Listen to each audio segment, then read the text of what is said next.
So I'm going to give you a quick tour of the van, and then when the tour is done, we look at all the pieces, make up the van. Then I'm going to do a drive with you guys so you can see how the van drives and turns on and turns off, things vans do. So here we go. All right, so let's take a quick walk around the outside of the van. It's got the Illuminous rack and the Illuminous ladder. And the rooftop rack is, we've slept up there once or twice. It is pretty phenomenal. It is a bright red. It's like a fire engine red. Can't miss it on the road. I bought fire engine red because I figured no one is going to steal a fire engine red car. It'd be like the only one.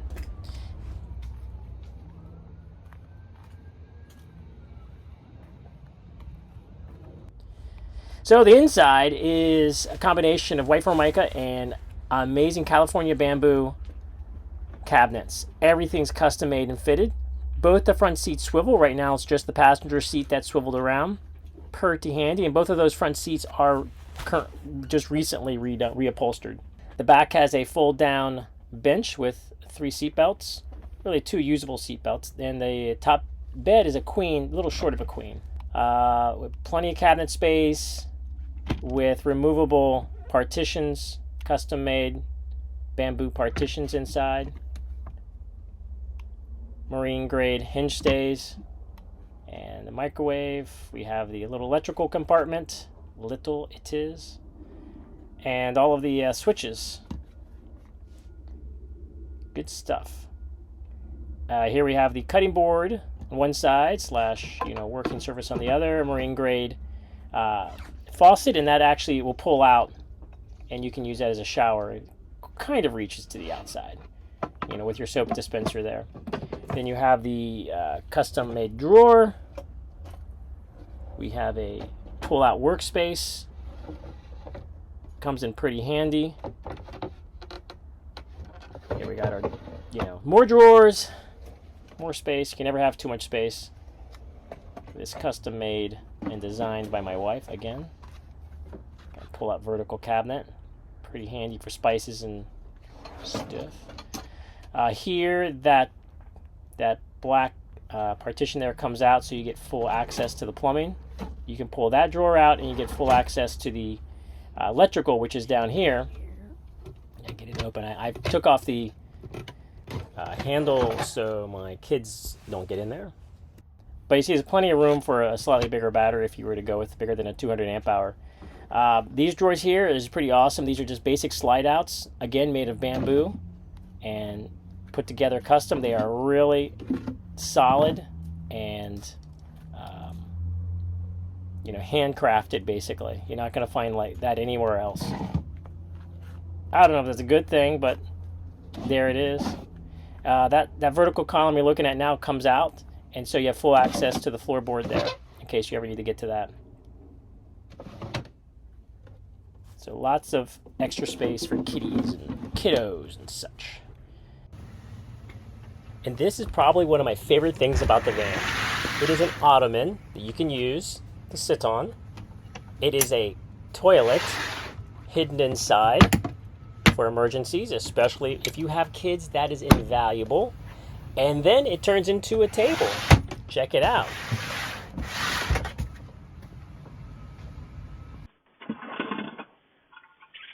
She goes in here.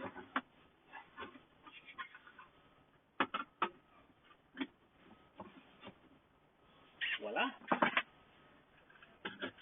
Ooh la la.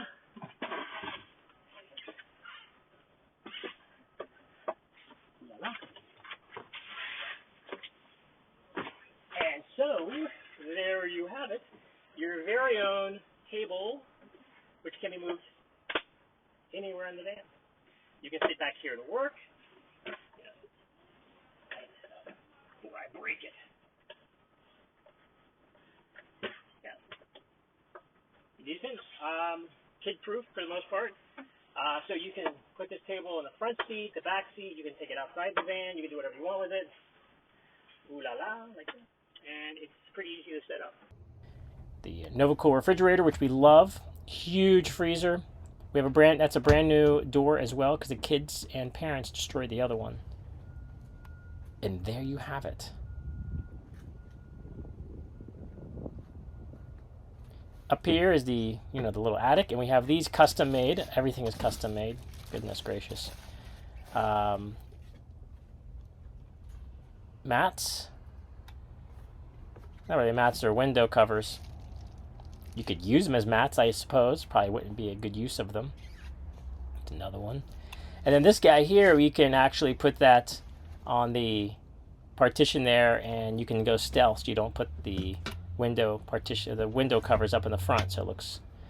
Here we have these are again, custom made little pull out, so you can fill those up before a trip, and then just bring them out like that.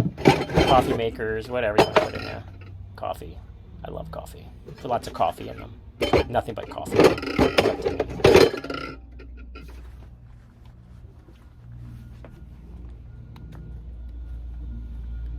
Alright, and the back of the van here. Beautiful 10-inch subwoofer. My God, 2,000 amps. We have the rails there. That bed comes out in 3 parts. As you can see, taking those panels out really opens the space up and turns it into more of a utility van. So really useful, and that's come in handy many times. So you can fully open up here the 20-gallon water tank with some storage, shower, and yeah, the bed itself will come out. That bed will fold down and actually make another bed with the water tank cover. You see how those come out like that. It's kind of the old style. Beautiful speakers. The sound system in this van is incredible. You just jam out in it. These cool cubbies back here for storing stuff, phones, and other odds and ends when you're sleeping.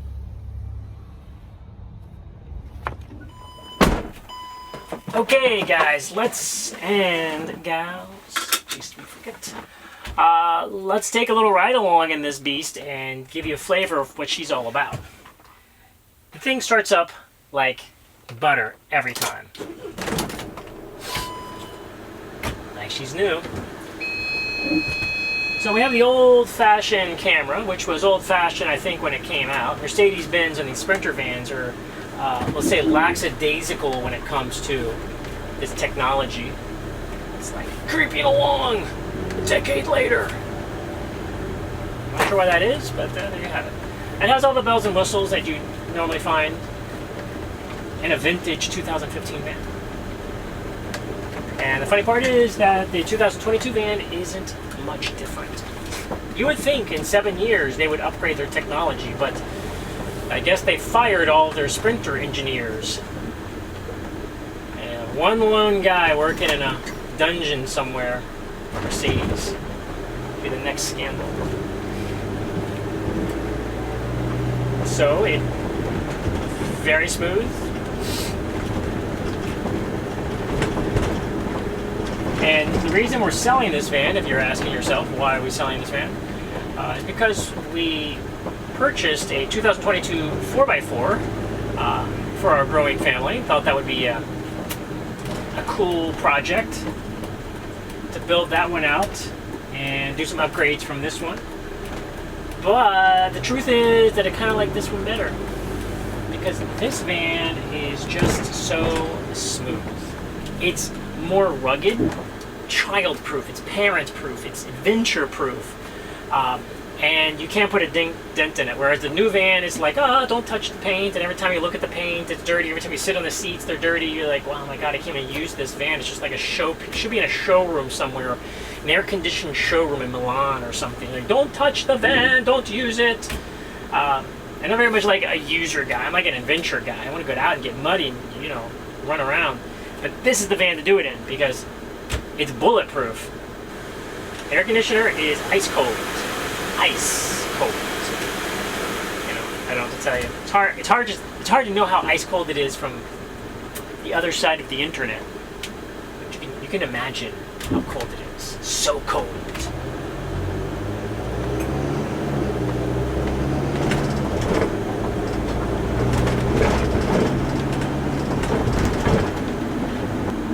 138,000 miles. But I'll say this about the engine, that about 80,000 miles, I don't know if it's just from my perception, that the engine kind of like broke in at 80 and it got really smooth at that point. And since then has just really, I think, found its legs about 120,000, 115,000 miles thereabouts. Really like found its legs, and it's just like, it's just running. It's just like galloping. And I don't know how long that goes on for, but I would say at least at 100,000 miles, maybe more. And so you have a lot of life left in this engine. The emission system has been changed out for the new emissions AEM service recall, so you don't have to think about that. You know, we're not driving too fast, but it actually doesn't get really smooth until you get to like 50, and then it's just like, butter. Just ice. No, ice. It's butter. Ice is different, right? Cars don't. The car is like icy. That's not good, is it? It's not really good. Maybe the air conditioner can be icy, but not your car. But the car itself is.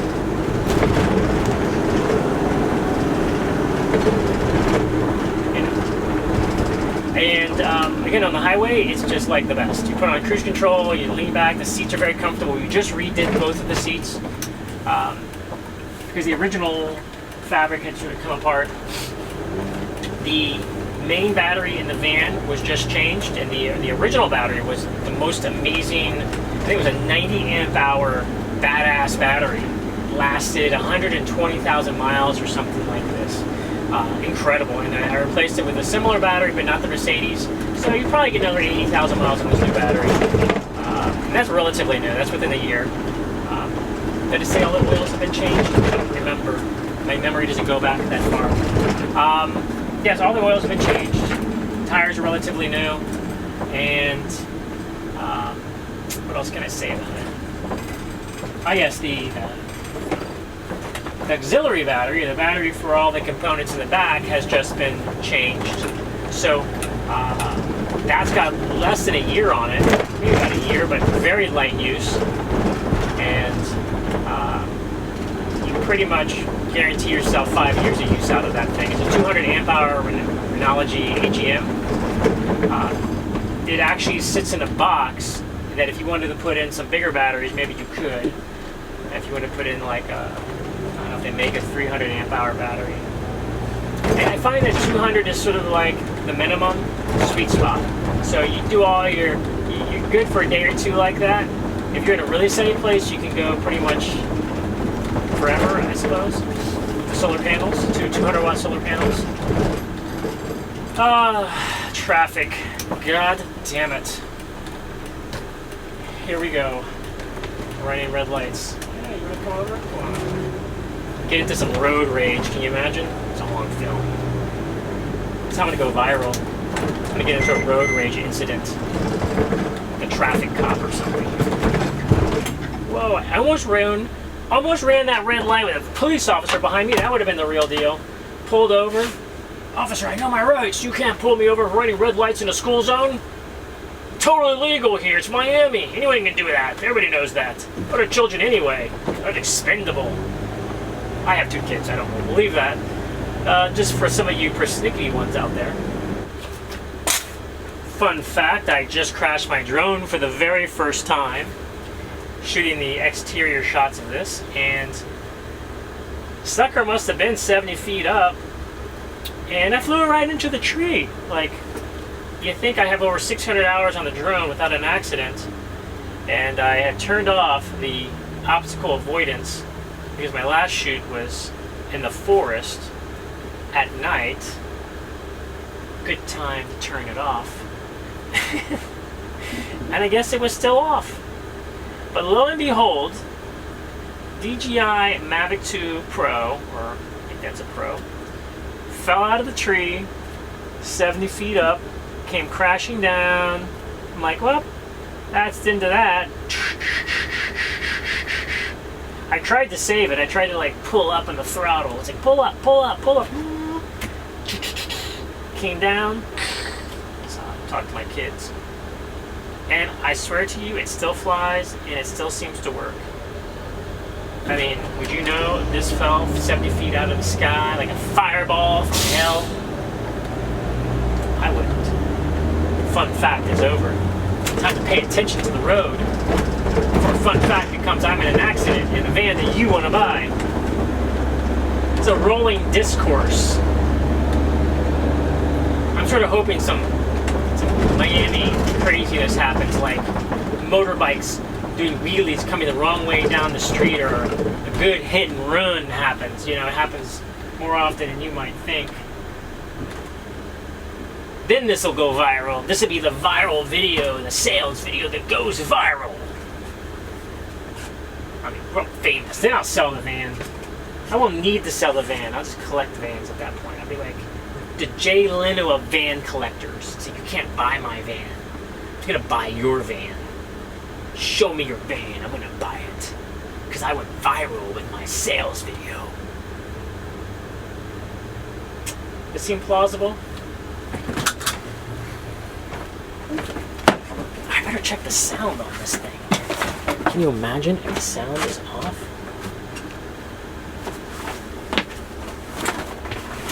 Oh yeah. Just gotta check the sound. Because, like, the warning on the drone, which I turned off, and thusly flew into a tree. Sometimes I turn the audio off of the camera, and I forget to turn it back on. Thusly leading to audioless recordings, which are great if you live in 1910. But in 2022, in modern civilization, TikTok land, videos without sound do not sell vans. I don't care how cool your van is.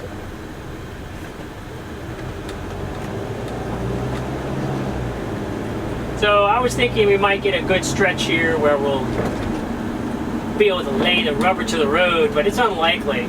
This is Aventura, Florida. A hellscape of traffic and malls.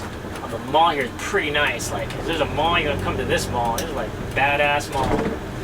It says probably won't get above 15 miles an hour, but I can promise you on the highway, this kitty purrs. And anyway, you want to know what it's like in stop and go traffic while you're sitting in your office, wondering what it's like on the outside world, as you're supposed to be putting together those reports. You're not doing it. You're watching this video. You're like, oh, I'm gonna watch this video about this guy driving a car.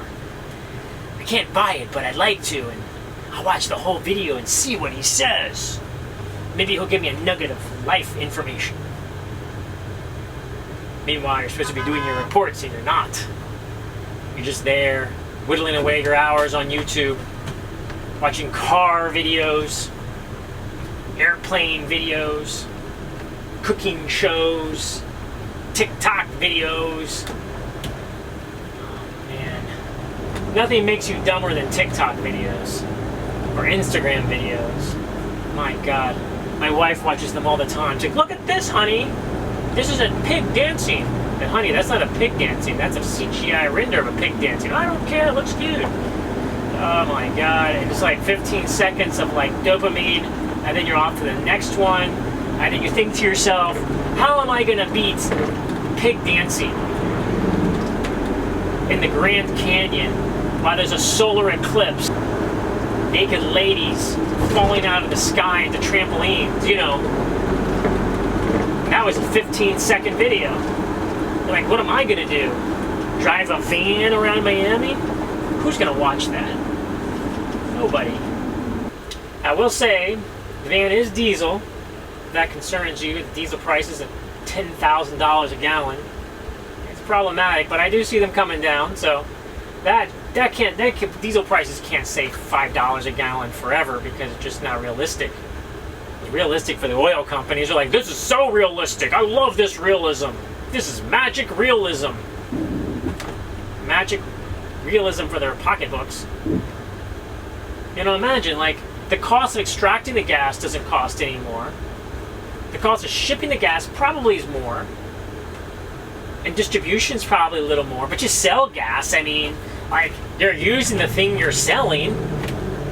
So does your cost that much higher? I know it's all speculation and futures markets and all of this nonsense, but should gas be on a futures market? It's so fundamental to society that Maybe you don't put it on a futures exchange. Maybe you don't speculate in its future price earnings ratio. You know, how good looking is the gas this year, Sam? It's looking pretty good. We're gonna make a ton of money. So my speculation, being a savant of finance, would be to say that diesel is definitely coming down. So don't you worry. Anyway, if you're buying a van like this, what's a few bucks in gas? It's the price of admission is what that is. Okay, well that's enough of that. I could probably go on all day talking about gas prices or this thing or that thing. So hopefully you learned a little bit about the van, vans in general maybe even, and well, maybe even a little entertained. But the point is, if you think this van is right for you, you think this might be a good fit, give me a call, drop me an email. I will talk to you all day about vans. So we can at least have a good conversation. So give me a call or drop me an email. Look forward to hearing from you.